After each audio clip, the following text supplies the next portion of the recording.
If you can believe it, Cleopatra, Benjamin Franklin, and Samuel Adams all have something in common. Our Pulitzer Prize-winning guest today has written books on all of them. Stacy Schiff's first book, Saint Exupery, was a finalist for the 1995 Pulitzer Prize and won numerous awards abroad. Schiff's other critically acclaimed books include Cleopatra, A Great Improvisation, Franklin, France, and the Birth of America, The Witches, Salem 1692, and her Pulitzer Prize winner, Vera, Mrs. Vladimir Nabokov. We are extremely honored to welcome Stacy Schiff to the first 50 pages. Having worked in the publishing world at Viking and as a senior editor at Simon & Schuster, what inspired you to take on the challenge of writing biographies? Oh, my goodness, that's such a great question. I was looking for someone to write the Saint-Exupéry biography. As an editor, I was looking for someone to commission, from whom I could commission it. And the more I researched in order to sort of entice a writer toward the project, the more I sort of fell head over heels into it myself. And I think probably I had secretly or not so secretly always wanted to write, but not known how and when to take the plunge. And it was for me a very daunting thing to ever say, I am a writer. And how do you prove that you're a writer when you're not sure how much you have to say or if you have anything to say? And the beauty of biography, insofar as the first book is concerned, is it has an inherent structure to it. I mean, it does have a beginning, a middle, and an end. The subject reliably dies at the end. So, insofar as you're a fledgling author and you sort of think you want to write a book and you really want to try your hand at it, there was something almost comforting about the genre of biography. And I had edited a lot of biographies, so I felt I really knew something about what worked and what didn't work in terms of structure. And I assumed I would write a book and then go back into publishing, by the way. But I'm still waiting. A finalist. Hasn't quite happened yet. When your first book is a finalist for a Pulitzer, I'm sure people want to hear more, or read more of. Well, it will amuse you to know that when I called my then agent to say, "Oh my goodness, the book is a finalist," she was a very sort of jaded New Yorker. She was hilarious. And the first words out of her mouth were, "Stacy, that means you lost." And you're like, here I am thinking I've made it, like my first book. I just thought it was, exactly, I thought it was like the greatest thing that had happened to me. It's all about perspective, Yeah. right? Exactly. You wrote an essay for the Washington Post book world a while back where you humorously described the difficulties biographers face during their search for subjects and the importance of choosing the right candidate for the job. So how do you possibly decide who you're going to write about? Well, I think in a funny way, you end up without a choice. I mean, I think in a way you start casting about and you perhaps read about someone who you've been faintly obsessed with for years or someone who's just crossed your radar. And you begin to see either that something resonates or doesn't resonate. I mean, it's like any other relationship. Sometimes people speak to you and sometimes they leave you cold. And then every once in a while you realize that, your subject almost has got his hooks into you, that there's something that has just drawn you and you keep obsessively going back to him or her. And that generally has to do not, I think, just with the subject's personality and how the two of you relate as human beings or as sensibilities, but has to do, I think, probably with some of the larger questions you want to answer. I mean, I think when I started the Nabokov book, I was thinking a lot about marriage and what marriage constituted. I was newly married. What is a collaboration? What is a literary collaboration? And with Cleopatra, we had just come out of a sort of bruising election cycle, and I was thinking a lot about women and power, and how are women's voices heard, and how are they interpreted? And in this case, with Samuel Adams, who was a sort of unexpected partner. I think we'd all been thinking a great deal about democracy and what democracy constituted and where it came from. And I knew relatively little about Adams, who in fact had a cameo in my Benjamin Franklin book. And I sort of went back to him and started reading him and couldn't get over, first of all of the tributes from the other founders as to how central he was and how crucial he was, how critical he was to the cause. And also was very much I think looking for, whether I could articulate it or not, someone who was deeply heroic in a way. who could stand his ground. I mean, this is after 5 years writing about the Salem witch trials. So I was really looking for someone who was willing to take a stand, an unpopular stand, at a very difficult time. That's a great answer to that question. I know. And I'm It's thinking, all very, by the way, it's all very rational. It's probably for some other reason that the biographer is unaware of herself. So there. yeah, and I think, you mentioned you start at wanting to answer questions, but do you find that as you sort of go down the research rabbit hole, you find more questions as a result of your research into the subject? Oh, absolutely. And what's even worse, you find questions that you realize you'll never be able to answer. Yeah. So yes, so that's the worst part. I would say that would be the worst part. Especially when you spend 5 or 6 years alone in a room with this person, you'd think they could deliver up answers to you, right? Right. But yes, and I think in this case in particular, I was attracted to him because of all of these salutes from the other founders, and his pages really do read like anthems to what this country stands for. But I didn't understand the depth of how shrewd he is or how omnipresent he is. I mean, he's right there behind every single one of the moments that we learned when we first learned U.S. history in grade school, and you don't know that he's behind the scenes, sort of exploiting the Boston Massacre or masterminding the Boston Tea Party, and yet there he is, and yet he leaves unanswered questions about how implicated he is in either of those moments and whom he's in touch with, because everything, of course, is behind the scenes. It's no fingerprints, it's fomenting revolution. So the idea here is to do all of this somewhat surreptitiously, or as surreptitiously as possible. So you end up at the end of the day being able to plant him at or near these events, but without being able to answer all of the questions. So, as you can probably tell by our first couple of questions, we're absolutely fascinated by biographers. One of my favorite snippets I found while researching for our interview is the essay that you wrote for Draft, the New York Times series about the art and craft of writing, titled The Dual Lives of the Biographer. I especially love the part where you talked about the gifts a life writer needs to have. A touch of OCD, a lack of imagination, a large desk, neutrality of Swiss proportions, tactlessness, a high tolerance for archival dust. What do you think are the biggest hurdles biographers face when writing their subject's story? Well, first of all, thank you for unearthing that piece, because other than my mother, you might be the only person who's ever read that piece. Oh my God, I loved it. I was like, I want to ask all the things. It's probably the most personal piece I've ever written. The reason, one of the lovely things about biography is that the biographer is very sort of indirectly on the page. She never kind of puts herself out there. And that piece I thought was a very revelatory piece, which I was a little nervous about. I think the biggest problem a biographer has is that by definition, you need to travel the road intellectually, geographically, emotionally that your subject travels. And that is a huge financial undertaking. And especially if you have a subject who's, in any way, on 2 continents or peripatetic in any way, you want to visit those sites. You want to hear what they heard. You want to see what they saw. In the case of Cleopatra, by the way, this was particularly onerous because her Alexandria doesn't exist anymore. I mean, the Nile isn't even in the right place. So it's very hard to look out at you can look out at the Mediterranean, you can see what she saw, where the moon is, and pretty much every other landmark has been obliterated. So that was a really difficult task with Cleopatra.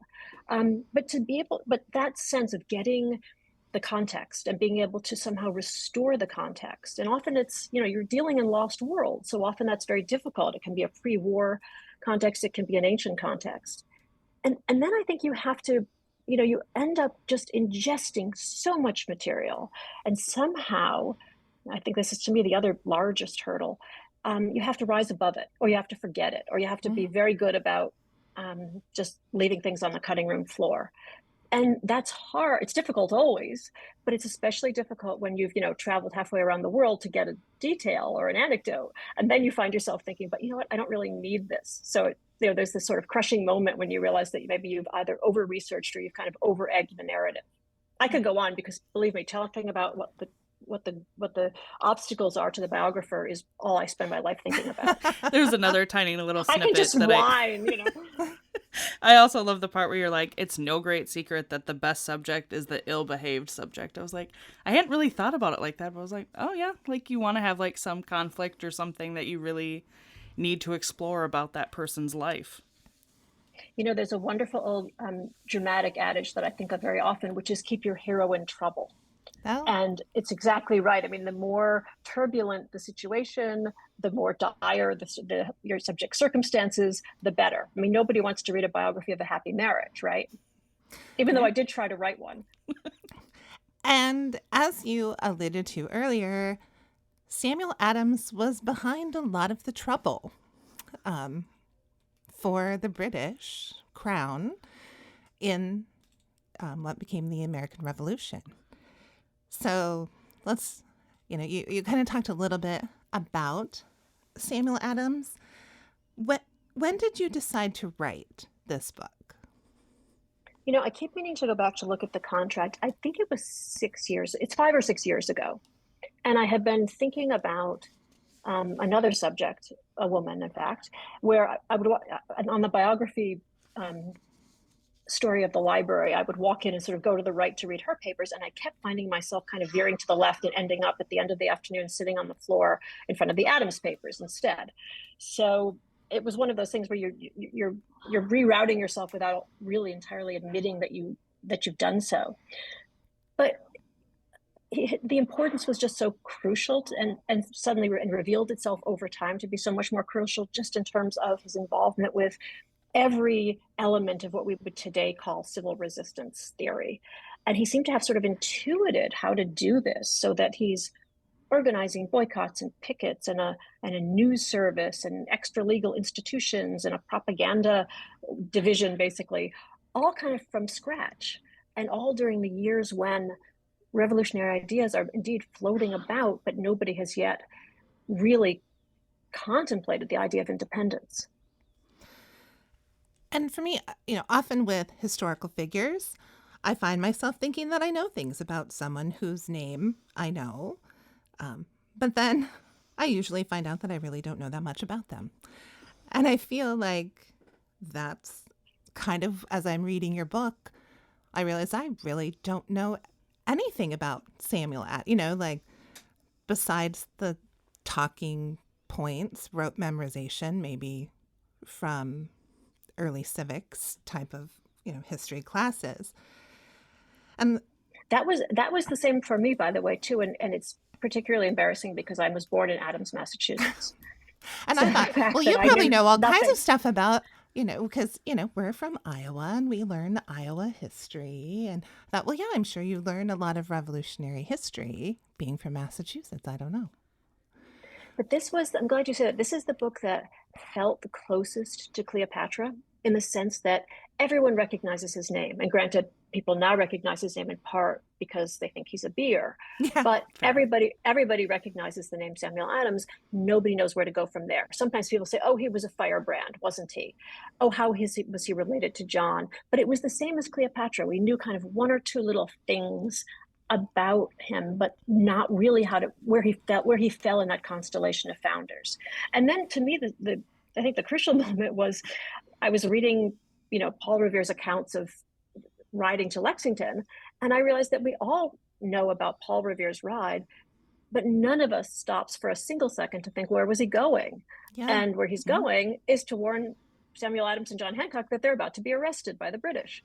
So, it was suddenly this, dawning, crazy thought of, wait a minute, we all know this, but we actually don't even think about the other.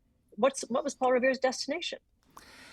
And I read this in doing some research for this interview, and I can't cite my source, I'm sorry, but there was a statement about legend, the legend of historical people, and how that plays more into our consciousness than the actual fact. And I thought, yeah, well, that's so true. Like like you said, know the midnight ride of Paul Revere, and we can talk about that, but yeah, we don't really know necessarily the facts behind that. That's why we need biographers to tell us. Oh, stories. I'm glad you think that we survey use. I feel as if legend always wins too. I mean, Yeah. I feel as if you can publish a book on Cleopatra and then 2 minutes later someone is still saying, she appeared before Julius Caesar in a roll of carpet, which she never did except in the Elizabeth Taylor version. But I feel like legend persists for a reason, right? It has a hold on us. There's a reason why it formed in that particular way, why the history braided itself into that particular manifestation.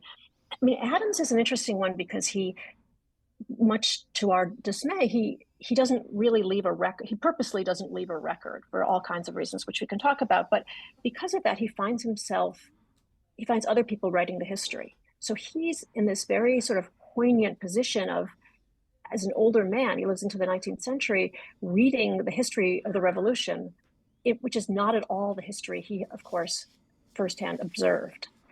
And that to me is sort of the most, that's got to be such an insult to be reading about these days at which you were so central, and your role has been somewhat transfigured, shall we say, by very imaginative historians.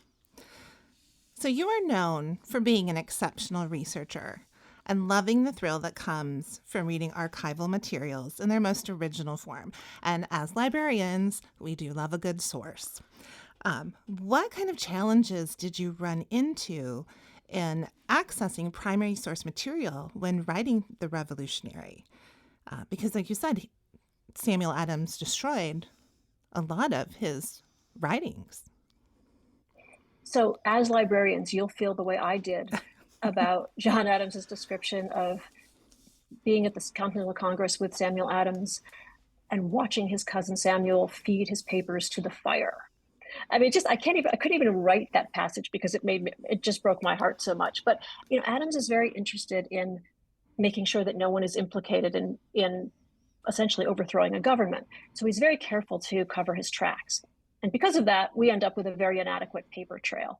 So we don't know what he fed to the fire. John Adams also talks about Samuel cutting his papers into shreds so that no one could be betrayed. The good news is there's a lot on paper. You have to read it. This too is like Cleopatra. You have to kind of read it from the opposite direction. Adams's enemies, which is to say the crown officers in America, had a great deal to say about him because he was running circles around them. And so there are numerous what we would consider tributes to his genius in their dismay and disdain. So a lot of the material, and this is like Cleopatra, where you're reading what the Roman historians had to say about a Greek woman, and it's all raw contempt, basically.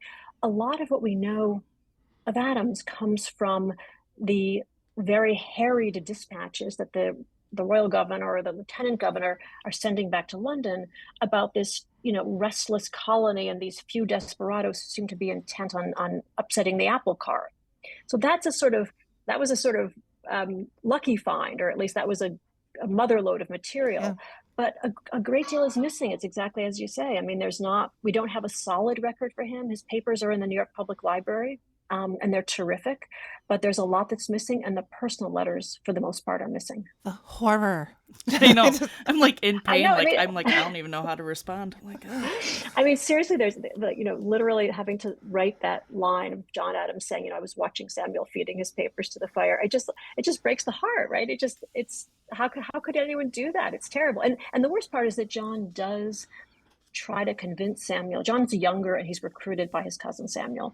And later in life, John writes him and says, you really need to collect your papers from those years, because for those 12 years, Samuel Adams really is the man of the hour. He really is the person who most is able to articulate what become the founding ideals.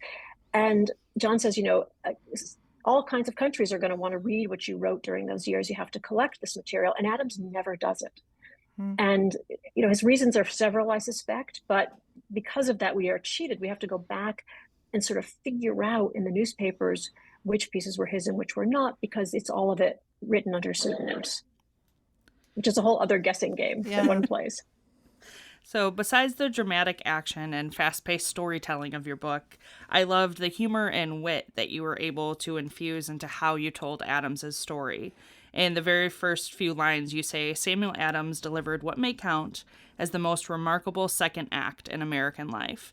It was all the more confounding after the first. He was a perfect failure until middle age. And I actually read this to one of my staff yesterday, and she just started chuckling at the desk. She was like, that's really how that book begins? I was like, yeah. I was like, you got to pick up a biography. Those, lines it just sucked me right in.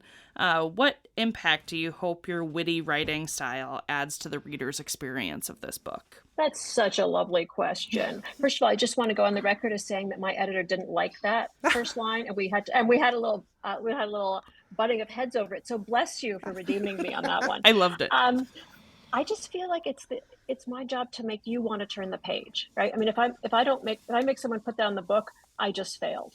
So there has to be, and there's so many sort of delicious aspects to this particular story as well. But I feel like there has to be something of the biographer's sensibility in there, or why are you reading this particular book? I mean, it doesn't, otherwise the flavor of the book is really important to me.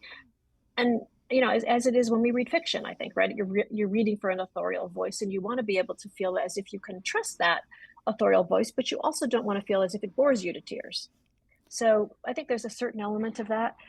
For me, I don't know why, it's very appealing. This probably says a lot more about me than you would want to know, that he was such a failure. I mean, it's so fascinating to me that he goes from having really amounted to nothing for 4 decades to sort of flaming into sort of brilliant life. And then, frankly, having a third act, which is as ungratifying and unhelpful as the first act was. So it's something about the fact that the life separates itself into those 3 very different acts is really intriguing to me. And in a way, it kind of felt like it made his story more accessible and like more human. Of like, he didn't just like, burst from childhood into, the, Samuel Adams that, is revered as a founding father, but just that, he had his ups and downs. That's true. And I think that's true. And also that the lack of vanity is something that really appealed to me. And that's the reason, in large part, why he doesn't write his version of events. He's very modest. At one point, he sort of allows himself to say to his wife in a letter, I've long ago discovered that one must sacrifice the sweetest gratifications in life for the sake of one's country. And then he stops himself and he realizes that even that statement sounds vain. And he sort of takes it back and says, I don't mean to sound vain. And it's only to her that he'll actually say something like that. So that, too, I found to be kind of deeply compelling, that this is really for him all about ideals and not about ambition. Whereas John Adams, from the moment he starts keeping a diary, has an eye on how he's going to be remembered for posterity or how he's going to make his mark on the world. I do miss letters. Does that date me? I like reading letters, and I think, what do we have? You know what else I missed, especially when I was working on this book? I missed typewritten letters. I mean, you haven't lived until you've read. Yes, you haven't lived until you've spent your life reading 18th century handwriting. So, I can. Yes, and you point to the obvious question, which is, how is one going to write biography in the age of email? Yeah. Right. Where are the documents going to be that one would need to reconstruct an inner life? Encrypted email that no one can access. I keep thinking there's like some, magical server in the sky where all our emails are stored, and the biographer will somehow be able to summon those in 25 years. But so all the more important protection of free press, right? Exactly. You have a couple of, well, maybe more, but opinion pieces in the New York Times that, one from 2019 and one from 2020, that I thought were really fantastic. You talk about our interest in democracy, and one of the statements of the opinion piece from 2020 was about statue toppling and vandalism and of the time. And the statement, we generally sanitize the violence that preceded the declaration, and that the idea was to minimize the terror while invigorating the resistance. And I found this little bit of information particularly interesting, and it really made me stop and think about, again, what I think I know about things. That the Patriots swabbed the decks after the Boston Tea Party, and history reciprocated, turning a riot into a tea party. I just thought it was a fantastic opinion piece, and I definitely think recommend that everyone should read it. I think that is also a contributing factor to why Samuel Adams falls off the radar, because he's so much associated with the kind of, brash, sharp-elbowed, messy part of the revolution. I mean, we like to think the revolution was this very sanitized affair with a bunch of, you know, very enlightened men sitting around in Philadelphia discussing, very high-minded concepts. But it's preceded by, more than a decade of violence, really. I mean, the Boston Tea Party is the destruction of property. And I think we'd rather turn our back on those messy years, those anarchic years. Our revolution is meant to somehow be a sort of a cleaner revolution in some ways, a more noble revolution.